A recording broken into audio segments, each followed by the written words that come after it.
other part of it is to honestly take a moment to just listen to your child and ask them, how's school going? Mm-hmm. What is going on in school? Tell me about what dating looks like in school. Even if you're not dating, what does it look like? Right. What does what happened today? Did you have any interactions that you're questioning? Asking those questions, and don't do it, just do it at the dinner table. Do it while taking them to jump at the bouncy house, right?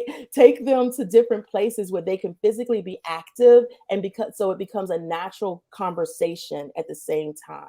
Hey, what's up, y'all? Welcome to another episode of the Black People Parenting Podcast, the number one podcast for Black parents, where we have conversations with Black folks about raising Black babies and Black children. I'm your host, Dion Chavis, also affectionately known as the Glad Dad, family engagement educator.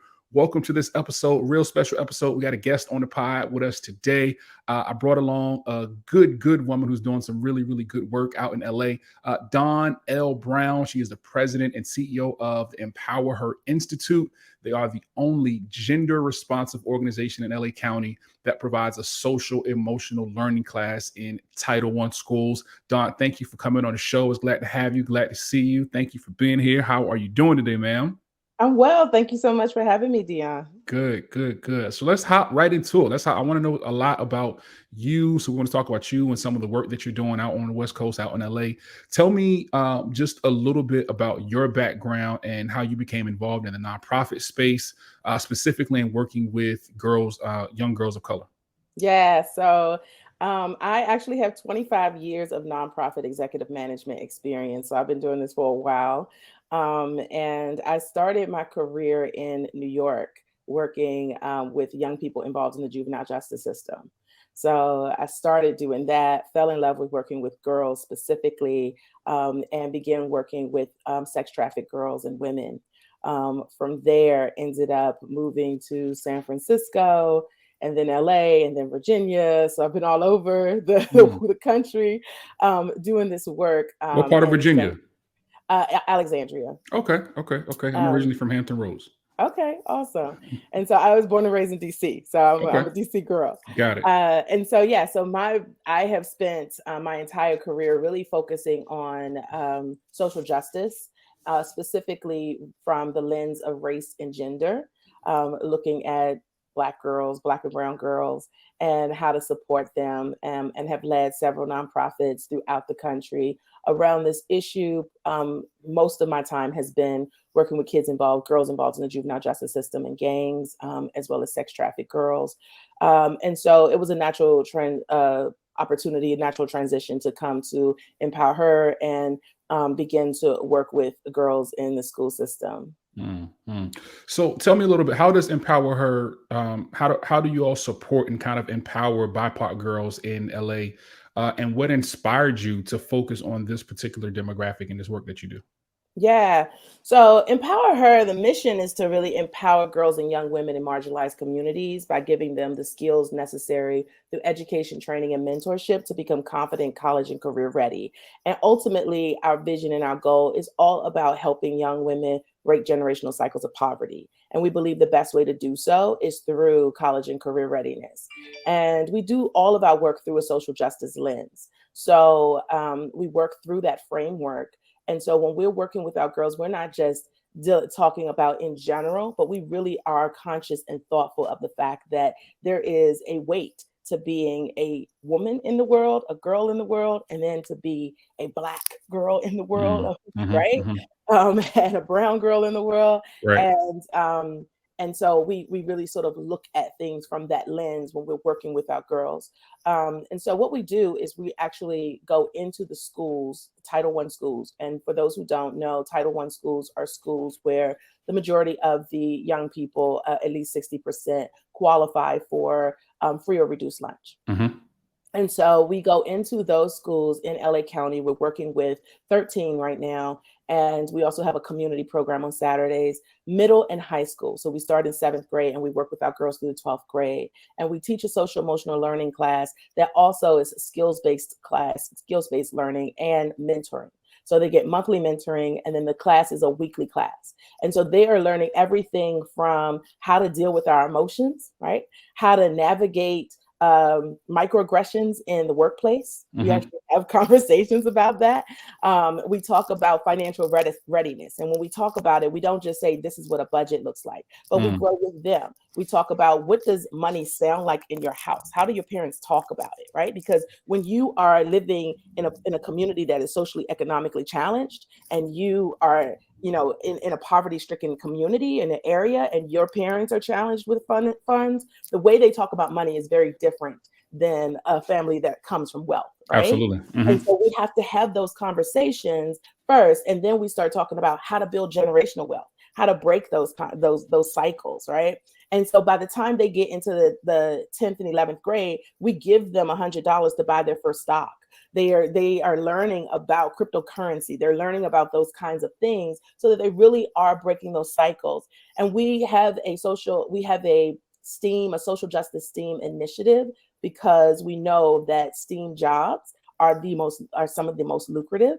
And so we want to, and Black girls represent less than 5% of those in the careers. So we want to break those cycles. We want to break those ceilings for them. And so we not only are giving them the skills, we're exposing them to social justice and STEAM, and how to use STEAM to address issues in their community, but we're also making sure they have access to people who have the power to hire them, who have the power to guide them throughout their career. So that's the core of the program and what we do.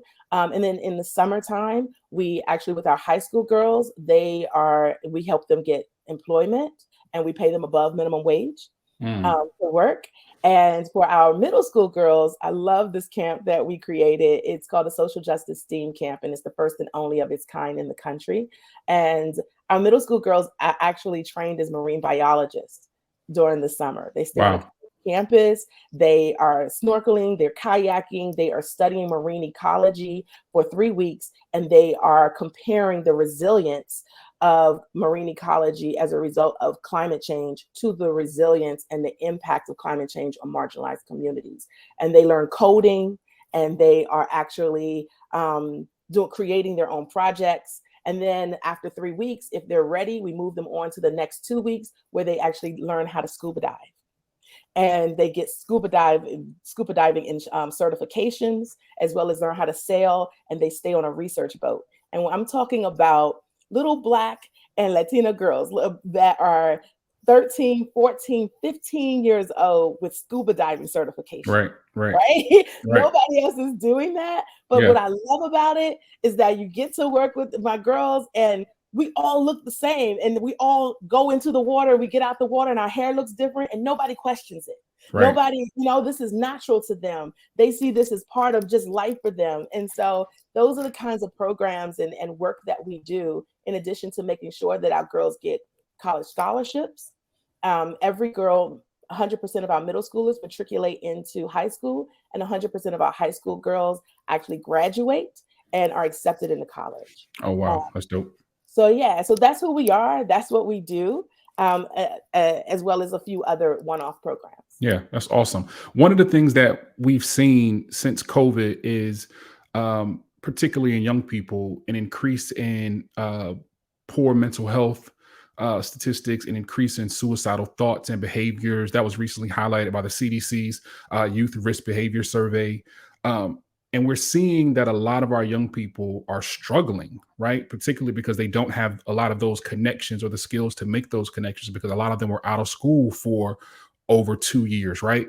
How does the organization that you're with, how do you all address these issues and sort of prioritize mental health for the young women that you serve? Yeah, and that's where the social emotional learning comes in, because that really is what that is, right? It's really about helping them develop those skills to cope with trauma, to navigate challenges in their lives, and to heal. Our babies, our girls they're going through these sort of dual pandemics. They're going through this COVID-19 pandemic that we experienced, where they had to watch their elders lose their lives, right? And they were at home, and so they didn't have those connections outside that they are developmentally supposed to be developing right now. And so they didn't have those. They didn't get to interact every day. And so they really lost 2 years of development. That's what happened with all of our young people in the world that are dealing with this. And then in addition to that, to be a Black girl in the world, we're also dealing with the pandemic of police brutality and violence and this increased misogynoir that is happening to Black girls, right? Where we're talking about not only having the challenge of race, but also our gender. And so that they're dealing with those two dual things at the same time. How could that not cause trauma? And at the same time, you're a young person. So you're just dealing with your own natural development and your own natural challenges of, trying to get your cerebral cortex, which is the frontal part of your brain that decides on your decision making, that doesn't even harden until 25. So you're just trying to build that at the same time. And so all of those things layered together can certainly cause challenges around your mental health.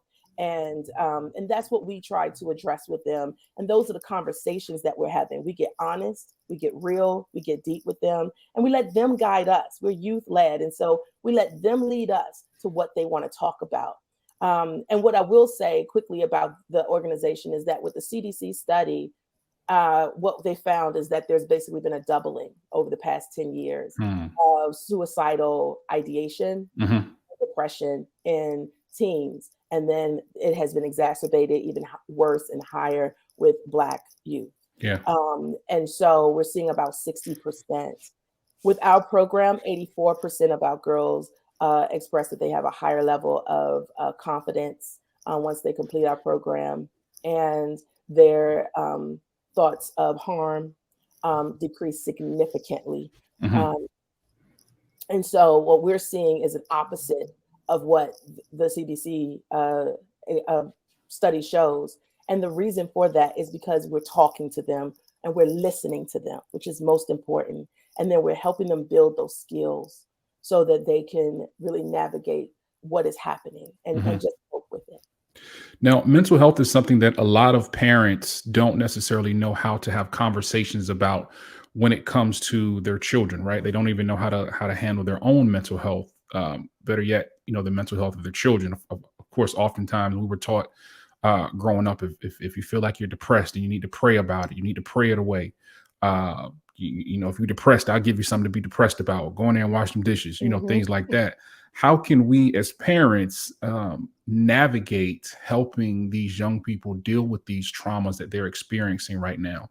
Because it's a conversation that a lot of folks just do not know how to have, or they're afraid to have, or they don't think they need to have it when they really do. So how can parents help our young people just kind of go through these things, and what can we do?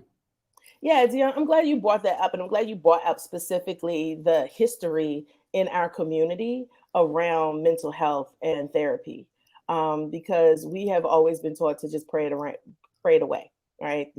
Give it to the Lord, and so there has been this sort of stigma around mental health when it comes to parents in our generation, and this generation that is coming up now, is Gen Zs, millennials. This is sort of the first generation where they are breaking those barriers and saying, no, I need help, and I'm willing to go to therapy to talk about it. But I think one of the things that is important for parents to think about is not only that while therapy is important, extremely important, it doesn't have to always look like talk therapy. And that's one of the things that we talk with our girls, is that culturally for us, there are multiple ways in which we are dealing with our mental health and healing. And so it may be talk therapy, but it may be a boxing class. Like I take boxing. I took my girls to take boxing, and they felt so much better when they came out by hitting that bag, right? It may be yoga. It may be all these sort of different things. It may simply be getting to sit in a space in silence and write or listen to music. And so I think what parents can do, one, is to find out what their child needs. And I want to be conscientious and thoughtful about the fact that while our girls are going through their own trauma, our young people are going through this, our parents are going through it too. We had to deal with a pandemic just like they are. We're seeing things on social media. We are experiencing our own trauma around police brutality. And we know that this is not new. This has been happening long before social media, right? And in addition to that, we're also trying to figure out how to financially function in a world where everything has increased in the price, and yet our checks are not increasing with that, right? So we have our own stuff that we're dealing with as parents. And it's important for parents to take the moment to, one, recognize that and to say, okay, I'm in a space where I can have this conversation and listen to you. And also understand and realize when they're not in that space, right? So that would be the first step, is to know when is the right time to sit down with your child. And then the other thing is to allow other people to be a part of your tribe. One of the things I always say is we are a tribe of people. We're a community, EmpowHer is. And so in that, we understand that our role is to support our parents through trauma with our kids. Yeah. It is not, we're not there to act as another parent. We're just there to support. Right. And so sometimes as a parent, it's okay to step and say, I gotta get somebody else to support my child. I am the fun auntie in my family, right? And so my godson, when he can't deal with his parents anymore, he calls me. It's okay. His parents have made it okay for him to do that. And it's important that parents are able to do that. The other part of it is to honestly take a moment to just listen to your child and ask them, how's school going? What is going on in school? Tell me about what dating looks like in school. Even if you're not dating, what does it look like? Right. What does, what happened today? Did you have any interactions that you're questioning? Asking those questions, and don't do it, just do it at the dinner table. Do it while taking them to jump at the bouncy house, right? Take them to different places where they can physically be active, and so it becomes a natural conversation at the same time. Right. Those are some of the tips that I would have. Gotcha. That makes complete sense. So share some of the success stories with us, or some of the impactful moments from the work that you've done at EmpowHer Institute that have stood out to you over the time that you've been there. Yeah. So one of the things that I'm really proud of is that we are in our 20th anniversary. So this is our 20th year as an organization. And when I came into the organization, I came in right in the middle of the pandemic. I came in 2020. And we were struggling as an organization. We were operating at about 300,000. So we were a very, very small organization. We were serving 300 girls with 2 staff members. Today, I've been able to grow the organization. So today, we have 15 employees. We serve 1,000 girls a year, and we see our girls on a weekly basis. We're in 13 schools instead of the 4 we were in. We've grown to 13 now. And we've added on several new programs for our girls, because it really is about listening to what they needed. I sat down, I listened to what they needed, and I said, okay, then this is what we're going to do. And so I'm really proud of that success. And in doing that, I've been able to see this tremendous growth. We have young girls who have been with us since the 7th grade that are now in college. I have a young woman who started with us in the 7th grade. She's a freshman. She's finishing up her freshman year at UC Long Beach, and she's studying marine. But I'm sorry, no, she's not studying marine biology. She's studying aerospace engineering. When she started with us, she wouldn't speak. In the 7th grade, she would not speak. She whispered everything. She didn't want to be in the program simply because she had to interact with human beings. That was the only reason she didn't want to be in it. And when we asked her what she wanted to do, she was like, I guess I'll be a nurse because that's what my mom does. Not because that's what I'm interested in, just because that's what my mom does. Right. But in there, we got her a mentor. She started coming to our programs. And by the 11th grade, she said, listen, I realize I want to study aeronautic engineering. Find me a mentor that does that. We were like, oh, Lord, now we got to find a Black woman who studies it. That is not an easy thing to do. But we did. We found it for her. We found her that mentor. We helped her get an internship. And now she's in college and she's studying it and she's kicking butt at it. And she speaks. She's one of our people who speaks for us and shares her story. And she just last week, I brought her to a space where she spoke in front of 150 people, told her story with comfort and ease, and let her voice be loud and proud. Mm-hmm. That's a big success because she wouldn't even talk in the beginning. Right. She didn't Right. want to interact with human beings. Right. Right? Right. And so that's one of the things I'm so proud of, is watching them go to college now. I have girls in college studying law, and it's just amazing to see when they started with us in the 7th grade and they just continued with us, and they're still calling when they need help. They call, and we're there to help them. And then another story that I'll just quickly tell you is we had a young lady, a principal told us about a story in middle school, where she came in and she cursed out everybody and she called them everything but a child of God. All right. She was done with the day and she was done with the world. It be like that sometimes. Sometimes you just be like that. It just be like that. Right. And so she did that, and her principal, they of course sent her to the principal. And her principal, because he had learned the skills through our program, instead of immediately suspending and expelling her, said, okay, what do you need? Right. Like, what in this moment, what do you need? Right. Me and tell me who you are willing to talk to. Somebody you got to talk to, but who is it going to be? Because it's clearly you're not going to talk to me. Right. And she said, I want my EmpowHer group. I want to talk to EmpowHer. And so they did an immediate group. They did an emergency group. They pulled the girls together. The instructor came in and she was able to share what was going on. And so it de-escalated the situation. Right. She was dealing with real trauma and abuse in her home. She had just had a loss from the one person that she trusted.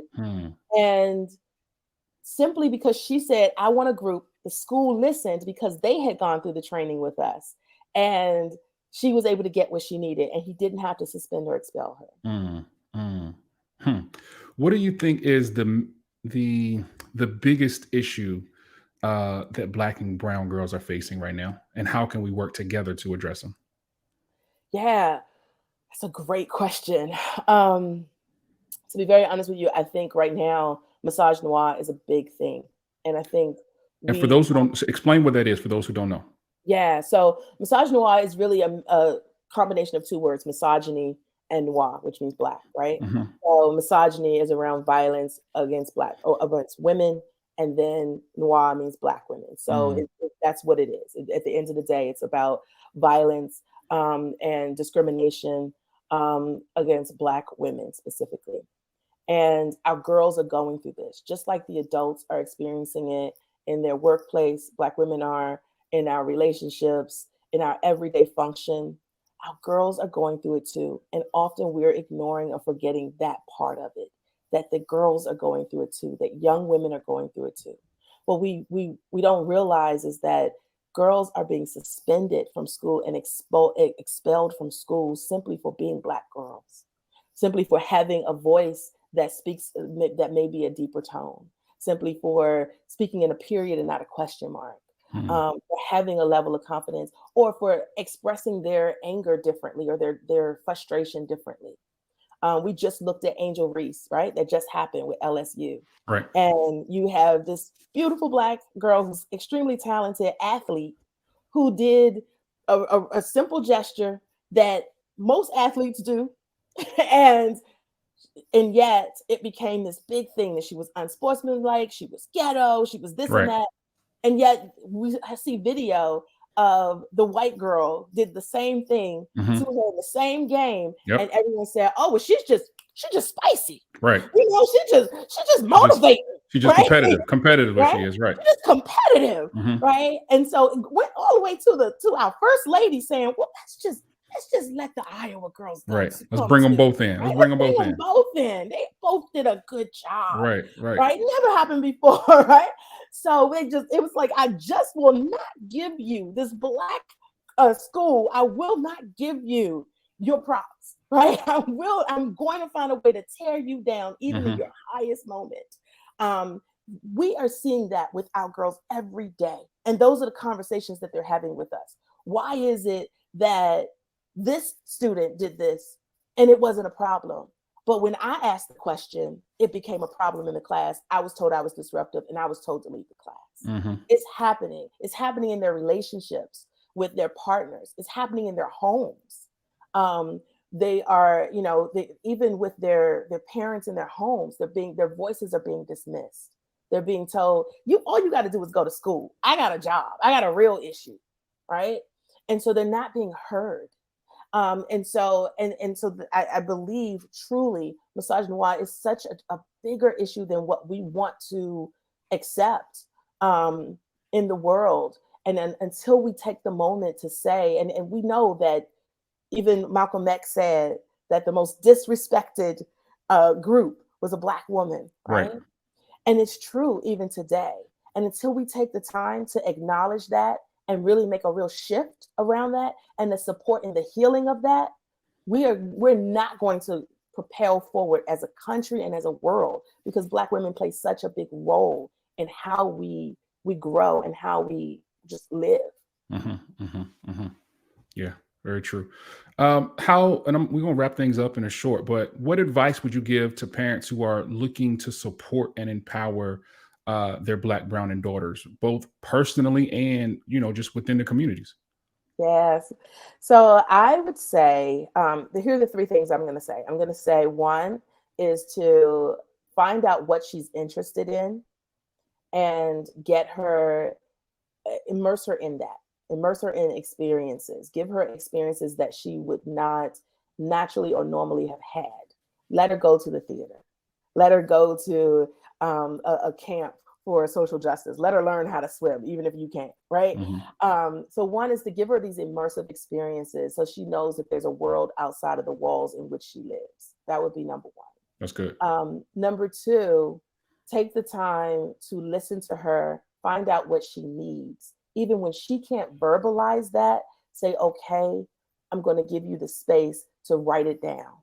I'm going to give you the space to talk to someone else, but support her in identifying what she's feeling and what she needs, and know that sometimes verbally she can't express it. It's going to come out physically, or it's going to come out in an emotional charge in a way that you may feel is inappropriate, and give her the space to do that. So that would be number two. And then number three, just love on her. Just love on her, right? Yeah. Tell her that, especially if you're a dad. Like, one thing about, I love that, Dion, you're the one doing the Black parenting, the number one Black parenting show. As a Black dad, tell your daughter that she's beautiful. Take her on dates, right? Absolutely. Tell her that she's smart. And don't be afraid of her, because a lot of times dads get to a certain point when girls get their periods, they're like, I'm not dealing with it anymore. I don't want to have those conversations. Listen, I got an 18-year-old. She's in college. She sent me her grocery list. She was like pads, tampons, all the things. Do that with her. Go shopping with her, and so that when she goes to get it, go shopping with her. Let her know that these are natural things that are happening to her body. All of the experiences. Sit down and find out who she's dating, Dad. Right? Oh yeah, absolutely. And have those conversations, male, female, in between. I don't care who she's dating. Just have those conversations with her about that. Because the earlier you can start planting those seeds with her, the more confident she will be and in the future. I like it. Tell us before we get out of here, Dawn, what are some of the goals and the visions for the EmpowHer Institute, and how you all plan on serving young girls in years to come? Yeah, so as we celebrate our 20th anniversary, we are, we're doing it big this year, but we were also looking at the future and what the next 20 years look like for us. And so our goal over the next, when I came in, I introduced the 6-year vision. We're in the year 3 of that vision. So the first part of that was our local growth from 300 to 1,000 girls, from 4 schools to 13. And now we're looking at developing our plan for the next step. And so the next phase in our growth is to look outside of LA County. We want to grow outside of LA County and begin serving girls in other counties within the state of California. And then by 2027, we would like to be outside of California, the state, and grow beyond that so that we're serving girls in other states as well as California. We are not going to stop until EmpowHer is in every state, because we know it is so deeply needed. We know that several of our programs are the first and only of its kind. And we know that we have this amazing curriculum that we've developed and these amazing team members that have been trained in order to truly look and reflect the girls who we serve, but to also listen to them and to support them. Sure. So that's the vision, is to really grow from just LA County to nationally. I like it. How can people follow you? How can they get in contact with you? How can they give you monies and all of the things? Because I think that's needed also, especially for Black and brown led nonprofits. It's important for us to get to the dollar. So I want to be sure that we let people know how they can donate to your cause, how they can do all of those things. So let them know. Yeah, thank you so much for saying that, because it is a challenge as a Black woman led organization, nonprofit, to fundraise. And so please go to our website, www.empowerher.org, which is basically empower, but with an H. So it's EMPOWHER.org. Go to our website, learn more about us, make a donation to the cause. Our work truly does, our money goes to the girls who we serve. Follow us on social media. On IG, you can find us at EmpowerHerLA.org.